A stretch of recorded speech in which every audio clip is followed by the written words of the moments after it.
పశ్చిమ బెంగాల్లో తొలి విడత అసెంబ్లీ ఎన్నికల తర్వాత ప్రధాని నరేంద్ర మోదీ దక్షిణ 24 పరగనాల జిల్లాలో చేసిన వ్యాఖ్యలు మరోసారి తెరపైకి వచ్చాయి. పశ్చిమ బెంగాల్లో ఈసారి కొన్ని జిల్లాల్లో దీదీ పార్టీకి ఒక్క సీటు కూడా రాదని మోదీ జోష్యం చెప్పారు. సోమవారం నాటి ఫలితాల్లో ఈ వ్యాఖ్యలు నిజమయ్యాయి. బెంగాల్లోని 23 జిల్లాలకు గాను ఏకంగా 9 జిల్లాల్లో టీఎంసీ కనీసం ఖాతా కూడా తెరవలేకపోయింది.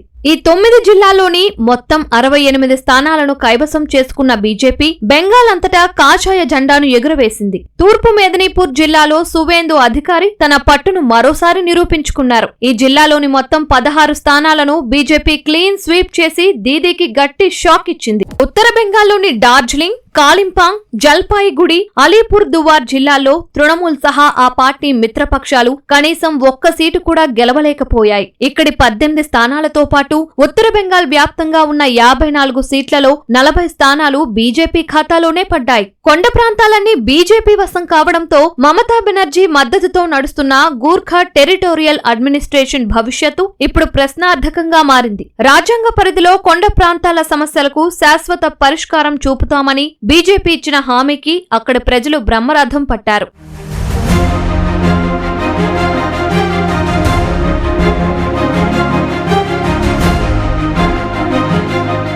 సెంట్రల్ బెంగాల్లోని అటవీ ప్రాంతమైన జంగల్ మహల్లో టీఎంసీ పూర్తిగా తుడిచిపెట్టుకుపోయింది. పురూలియాలో 9, బంకురాలోని 12, జార్గ్రామ్లోని 4 స్థానాల్లో దీదీ పార్టీ ఒక్కటంటే ఒక్కటి కూడా నెగ్గలేదు. ఎస్టీ హోదా కల్పించడంలో జరిగిన జాప్యం కారణంగా కుడ్మి, మహతో వర్గం పూర్తిగా బీజేపీ వైపు మొగ్గు చూపింది. దీనికి తోడు గిరిజన ఓట్లలో చీలిక, ఉపాధి లేక వలసలు పెరగడం, టీఎంసీలోని అంతర్గత వర్గపోరు, అభ్యర్థుల ఎంపికలో అసంతృప్తి లాంటివి ఆ పార్టీ కొంపముంచాయి.